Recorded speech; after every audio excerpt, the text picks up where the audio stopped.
नमस्कार।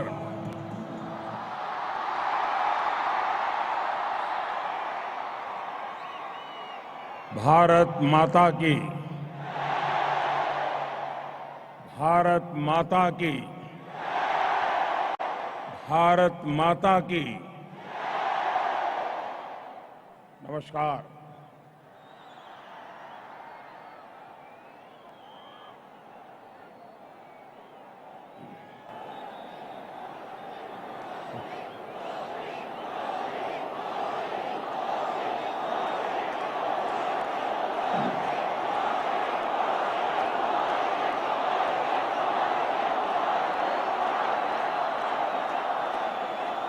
गुजरात के गवर्नर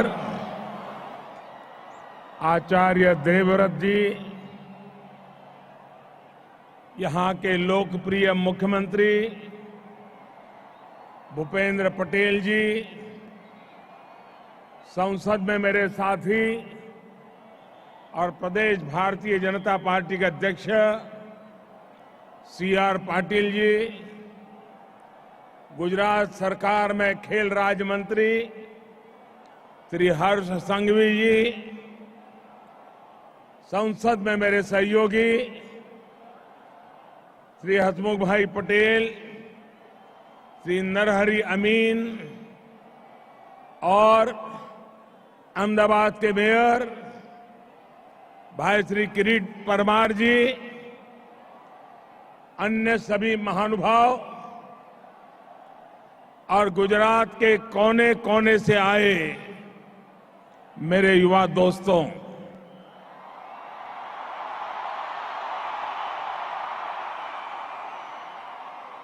मेरे सामने ये युवा जोश का ये सागर,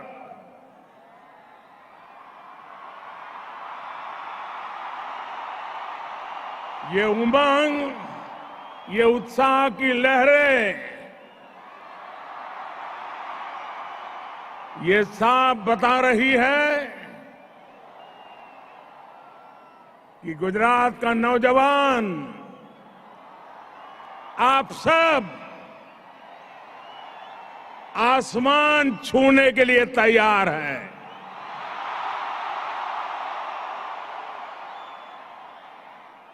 ये न केवल खेलों का महाकुंभ है, बल्कि ये गुजरात की युवा शक्ति का भी महाकुंभ है।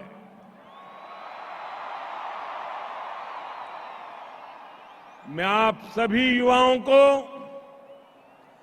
11वें खेल महाकुंभ के लिए ढेर सारी शुभकामनाएं देता हूं।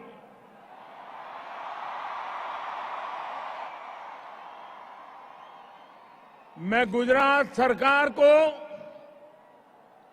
विशेष रूप से यशस्वी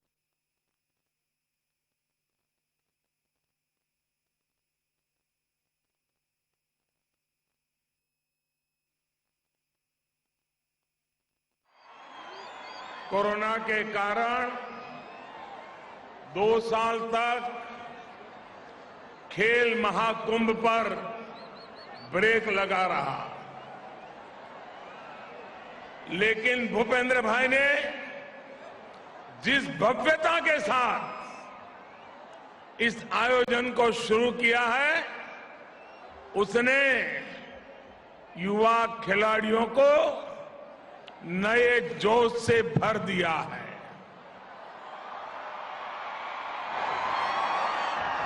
नए जोश से भर दिया है।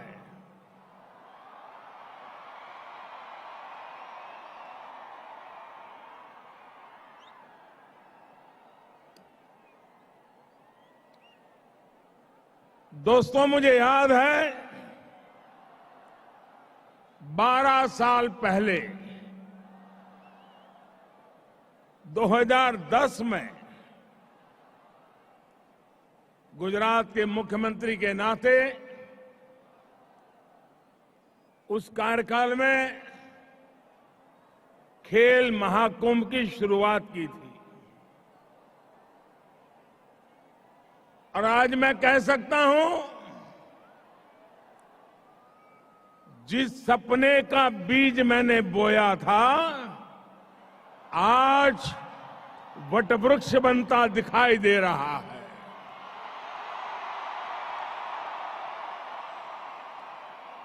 उस बीज को मैं आज इतने विशाल वटवृक्ष का आकार लेते देख रहा हूं।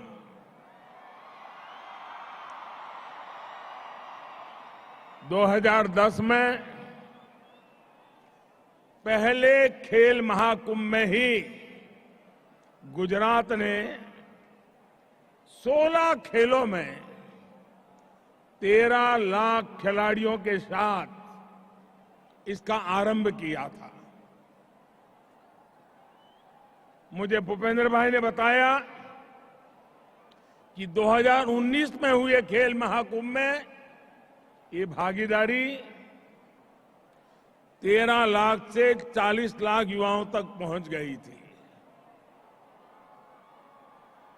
36 स्पोर्ट्स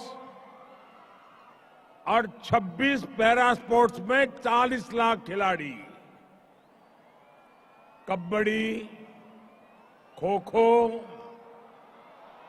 और टग ऑफ वॉर से लेकर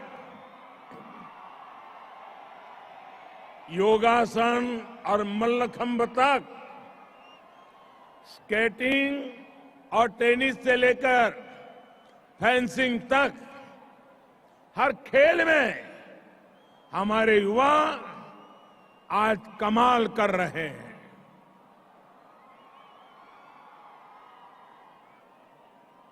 और अब यह आंकड़ा 40 लाख को पार करके 55 लाख पहुंच रहा है।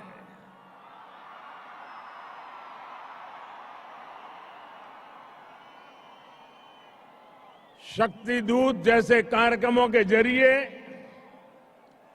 खेल महाकुंभ के खिलाड़ियों को सहयोग देने की जिम्मेदारी भी सरकार उठा रही है।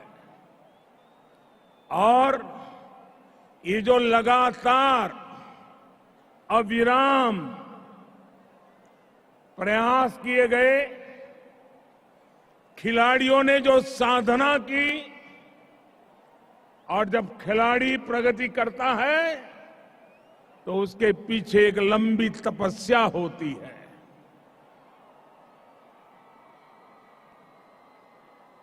जो संकल्प गुजरात के लोगों ने मिलकर लिया था, वो आज दुनिया में अपना परचम लहरा रहा है।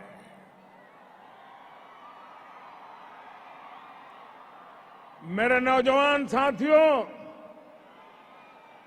ये गुजरात की युवा शक्ति का आपको गर्व है। गुजरात के खिलाड़ी पराक्रम कर रहे हैं, आपको गर्व हो रहा है। खेल महाकुंभ से निकलने वाले युवा ओलंपिक्स, कॉमनवेल्थ और एशियन गेम्स समेत कई वैश्विक खेलों में आज देश का और गुजरात का युवा अपना जलवा बिखेर रहे हैं। ऐसी ही प्रतिभाएं इस महाकुंभ से भी आपके बीच से ही निकलने वाली है। खिलाड़ी युवा तैयार करते हैं, खेल के मैदान से उभरते हैं और पूरे हिंदुस्तान का परचम दुनिया में लहराते हैं।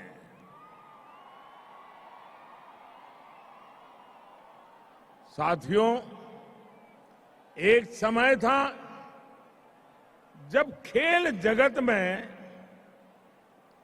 भारत की पहचान केवल एक दो खेलों के भरोसे टिकी थी। इसका नतीजा ये हुआ कि जो खेल देश के गौरव और पहचान से जुड़े थे, उन्हें भी भुला दिया गया। इस वजह से खेलों से जुड़े संसाधन बढ़ाने, स्पोर्ट्स इंफ्रास्ट्रक्चर को आधुनिक बनाने पर जितना ध्यान देना चाहिए था, जितनी प्राथमिकता देनी चाहिए थी, वो एक प्रकार से रुक गया था। इतना ही नहीं, जैसे राजनीति में भाई भतीजावाद घुस गया है, खेल जगत में भी खिलाड़ियों के चयन में पारदर्शिता की कमी भी एक बहुत बड़ा फैक्टर थी। खिलाड़ियों की सारी प्रतिभा परेशानियों से जूझने में ही निकल जाती थी। उस भंवर से निकालकर भारत के युवा आज आसमान छू रहे हैं।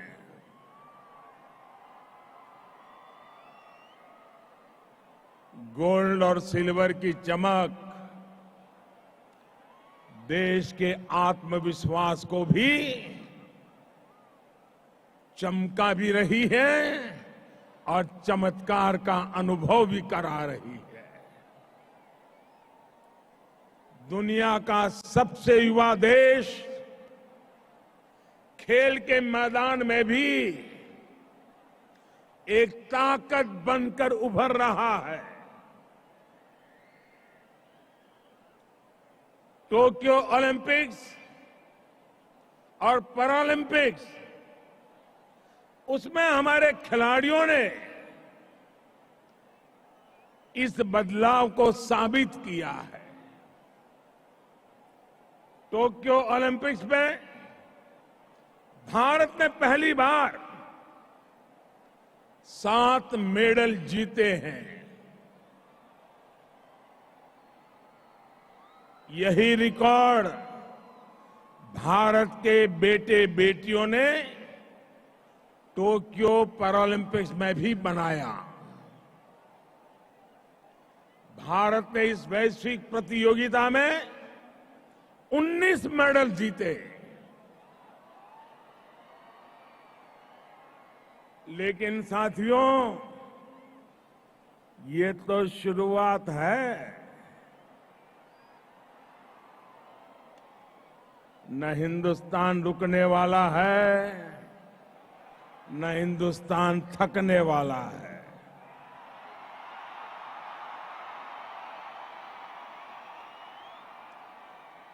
मुझे मेरे देश की युवा शक्ति पर भरोसा है।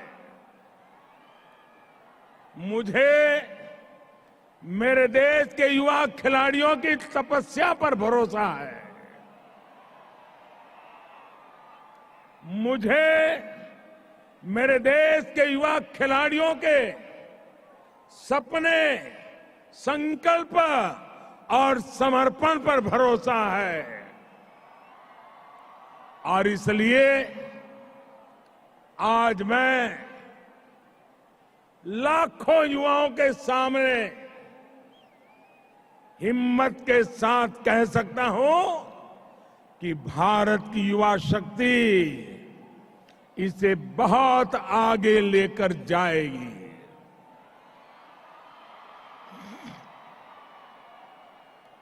वो दिन दूर नहीं जब हम कई खेलों में कई गोल्ड एक साथ जीतने वाले देशों में हिंदुस्तान का तिरंगा भी लहराता होगा।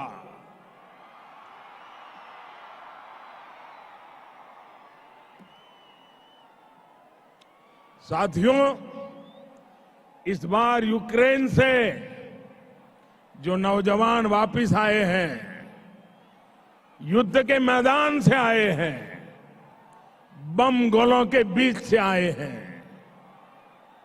लेकिन आकर के उन्होंने क्या कहा? उन्होंने ये कहा कि आज तिरंगे की आन बान शान क्या होती है, ये हमने यूक्रेन में अनुभव किया है।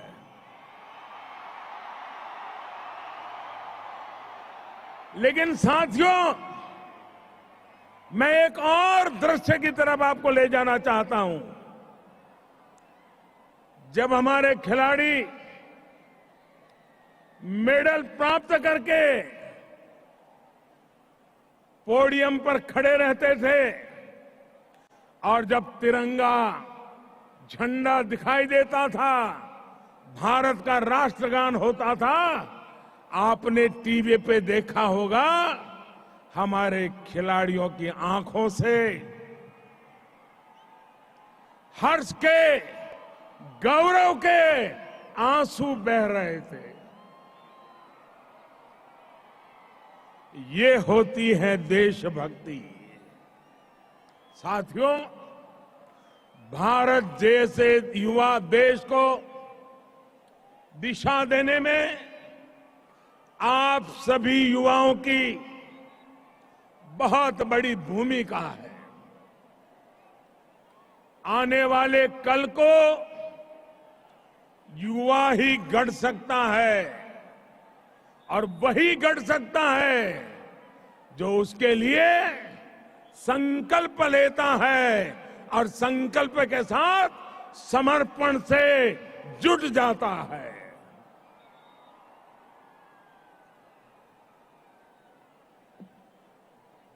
आज इस खेल महाकुंभ में गुजरात के अलग अलग इलाकों से,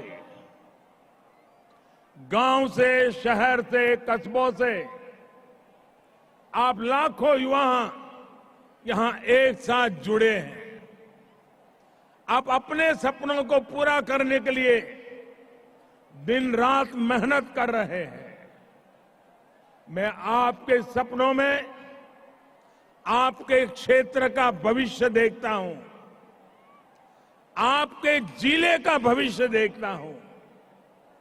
मैं आपके सपनों में पूरे गुजरात और देश का भविष्य देखता हूं। और इसलिए आज स्टार्टअप इंडिया से लेकर स्टैंड अप इंडिया तक, मेक इन इंडिया से लेकर आत्मनिर्भर भारत और वोकल फॉर लोकल तक, नए भारत के हर अभियान की जिम्मेदारी भारत के युवाओं ने खुद आगे बढ़कर उठाई है। हमारे युवाओं ने भारत के सामर्थ्य को साबित करके दिखाया है। मेरे नौजवान साथियों, आज सॉफ्टवेयर से लेकर स्पेस पावर तक, डिफेंस से लेकर आर्टिफिशियल इंटेलिजेंस तक, हर फील्ड में भारत का दबदबा है। दुनिया भारत को एक बड़ी शक्ति के रूप में देख रही है। भारत की इस शक्ति को स्पोर्ट्स स्पिरिट, खेल दिली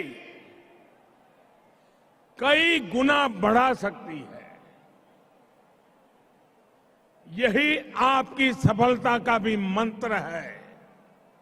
और इसलिए मैं हमेशा कहता हूं, जो खेले वो ही खिले।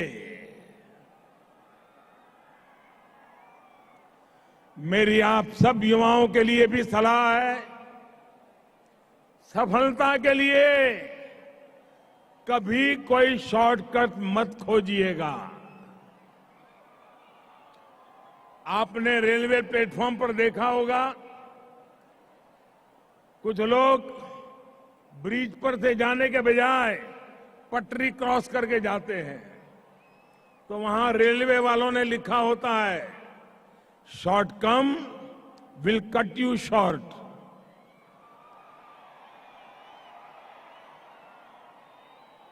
शॉर्टकट का रास्ता बहुत अल्पजीवी होता है। साथियों, सफलता का केवल एक ही है, उसका एक ही मंत्र है, लॉन्ग टर्म प्लानिंग और कंटिन्यूअस कमिटमेंट। न एक जीत कभी हमारा आखिरी पड़ाव हो सकती है और न ही एक हार। हम सबके लिए हमारे वेदों ने कहा है, चरैवेति चरैवेति चरैवेति। आज देश भी अनेक चुनौतियों के बीच बिना रुके, बिना थके और बिना झुके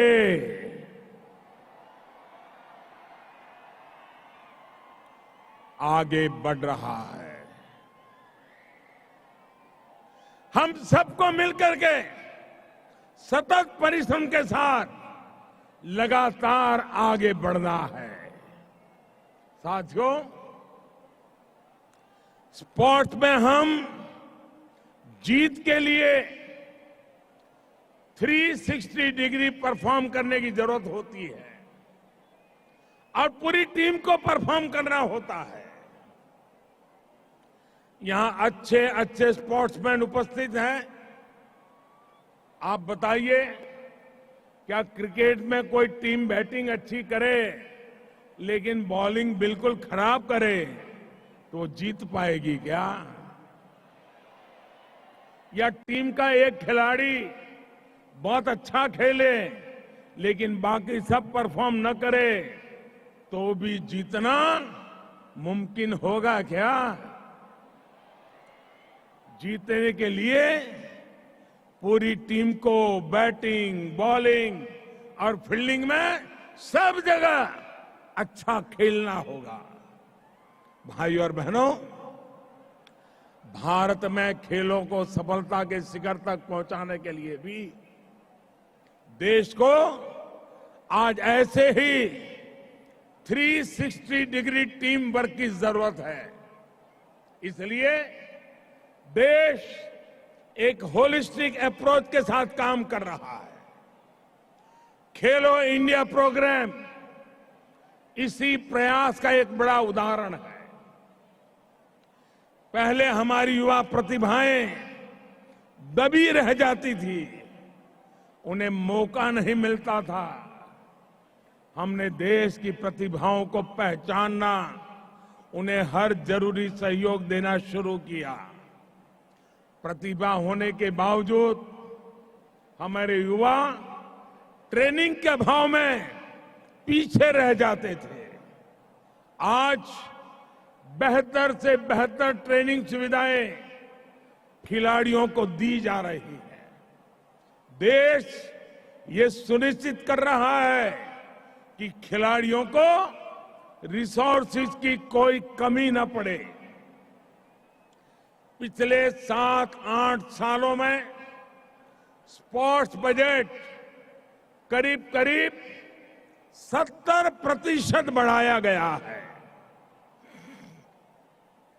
एक बड़ी चिंता खिलाड़ियों के भविष्य को लेकर भी रहती थी।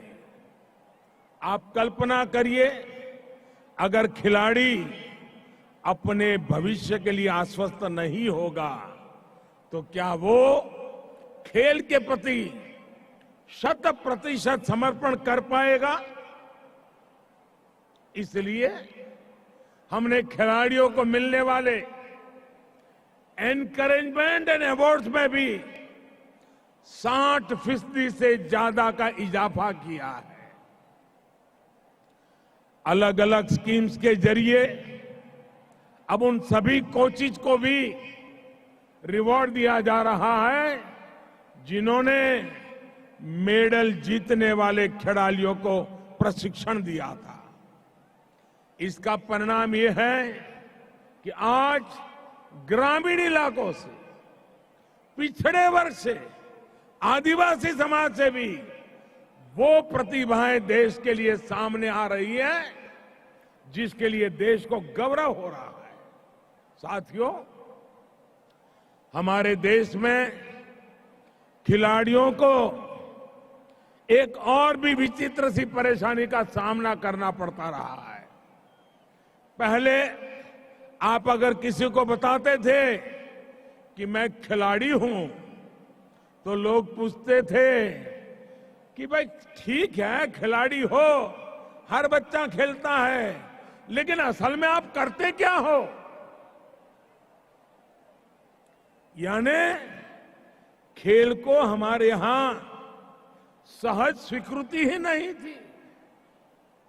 साथियों, परेशान मत होइए, ये दिक्कत केवल आपके सामने नहीं आती थी, हमारे देश के बड़े बड़े खिलाड़ियों को भी इससे गुजरना पड़ा है। मेरे नौजवान साथियों, हमारे खिलाड़ियों की सफलता ने अब समाज की सोच को बदलना शुरू किया है। अब लोग ये समझ रहे हैं कि स्पोर्ट्स में कैरियर का मतलब केवल वर्ल्ड नंबर वन बनना ही होता, ऐसा नहीं है। स्पोर्ट्स से जुड़ी तमाम संभावनाओं में युवा अपना कैरियर बना सकते हैं। कोई कोच बन सकता है, कोई स्पोर्ट्स सॉफ्टवेयर में सफलता कमाल कर सकता है, स्पोर्ट्स मैनेजमेंट में भी स्पोर्ट्स से जुड़ा एक बड़ा क्षेत्र है। कई युवा स्पोर्ट्स राइटिंग में शानदार कैरियर बना रहे हैं। ऐसे ही खेलों के साथ साथ ट्रेनर, फिजियोथेरेपिस्ट और डाइटिशियन जैसे तमाम अवसर पैदा होते हैं। इन सभी फील्ड्स को युवा अपने लिए कैरियर के रूप में देखे, आगे बढ़े, इसके लिए देश प्रोफेशनल इंस्टीट्यूशंस खड़े कर रहा है। उदाहरण के तौर पर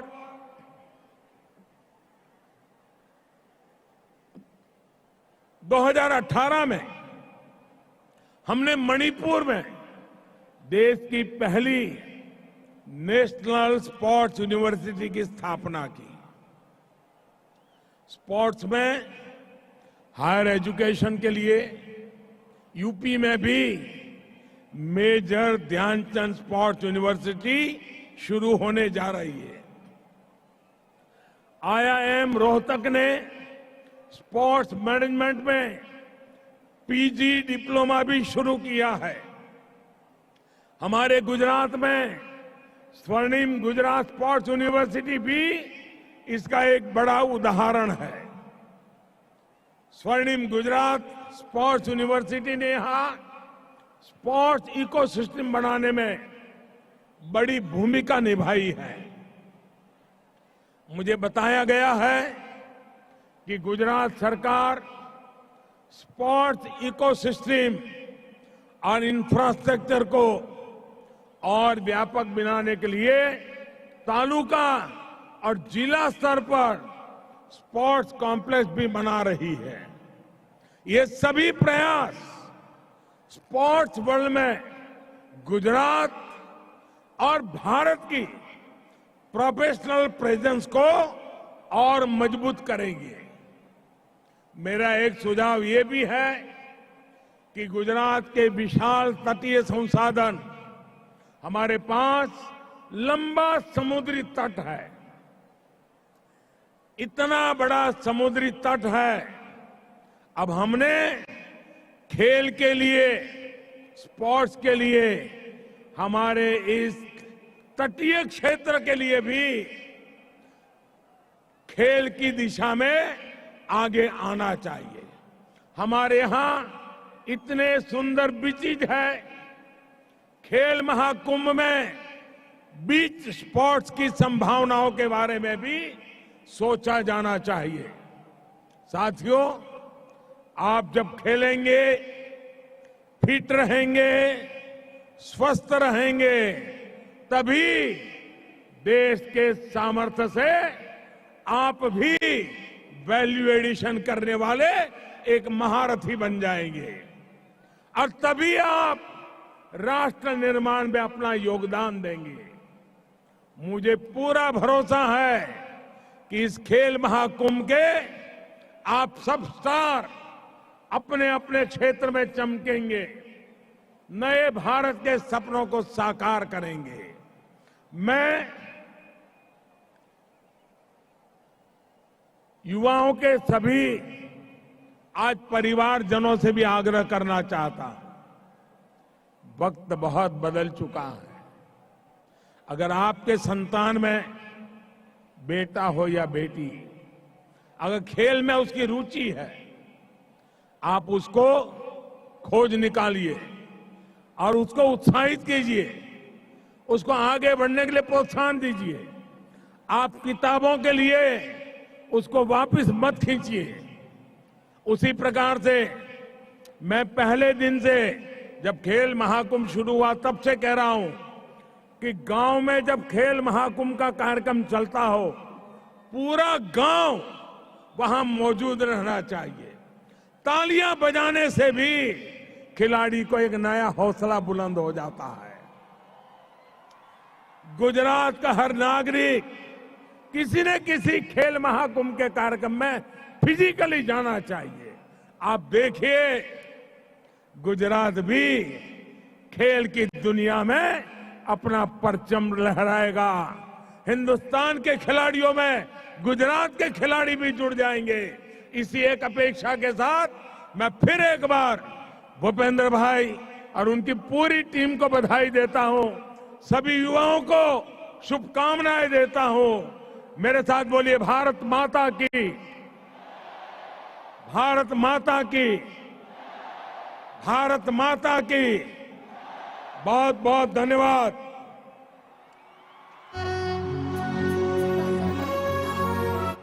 Namo again, Namo again, Namo again, Namo again, Namo again, Namo again, Namo again, Namo again।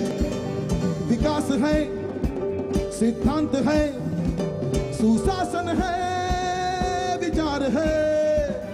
विकास है, विकास है, सिद्धांत है, सिद्धांत है, सुशासन है, विचार है, विचार है। विकास है, सिद्धांत है, सुशासन है, निशान है, तू मान है, तू ज्ञान है, तू राह है, स्वाभिमान है। नमो आगे